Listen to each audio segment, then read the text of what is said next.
Nang maglakad papasok ang dalawang lalaking ito sa Rianzares Street sa Sampaloc, Maynila pasado 1:00 ng madaling araw, tinumbok nila ang isang nakaparadang motorsiklo. Agad sumakay ang nakapula sa motorsiklo habang itinutulak muna palayo ng kasama bago sila dali-daling umalis. Tinangay na pala nila ang motorsiklo. Maya-maya pa ay makikita na sa kuha ng mga CCTV sa ibang kalsada, nakakarga na sa kolong-kolong ang motorsiklo na tinangay ng mga suspek. Kasabwat din ang mga tumangay ang may dala ng kolong-kolong ayon sa investigasyon ng Manila District Anti-Carnapping Unit. Ang motorsiklo naman, ipinarada lang saglit ng may-ari habang may binibili sa convenience store. Siguro madaling araw na yun, talagang nag-iikot sila para kumuha ng motor. Natsyempohan nila yung motor, yun ang nakuha nila agad. Gamit ang kuha ng mga CCTV sa mga dinaanang kalsada, natunto ng mga pulis ang mga suspect sa Barangay 783 sa Santa Ana, Maynila. Doon po namin nakita sila na tinatanggal na yung mga ibang markings ng motor.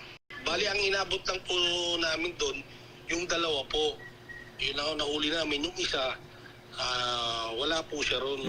Inaresto ang 2 sa 3 suspect na dati nang nasangkot umano sa carnapping at robbery holdup. Na-recover din ang ninakaw na motorsiklo. Sabi ng mga suspect, niyaya lang daw sila ng kaibigang hinahanap pa ng mga pulis ngayon. Siya po yung nag-utos sa amin na akala ko lipat bahay lang. Hindi lipat ang gamit. Nadami na po kami sa ginawa niya. Pares lang po kasi kami nadamay. Nakomment na lang po kami. Kung dati sa ilang talyer ibinebenta ang spare parts ng ninakaw na motorsiklo, ngayon online na raw nagbebenta ang ilang masasamang loob. Ginagamit pa raw nila yung identity o pangalan ng mismong may-ari ng motorsiklo para maibenta yung ninakaw nilang spare parts. Pag binenta po kasi nila ng online yan, pag-ano sila ng mga faking ID.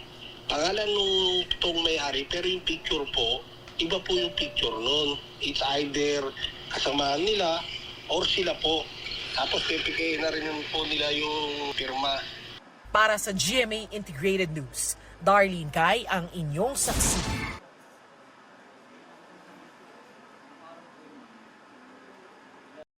Mga kapuso, maging una sa saksi.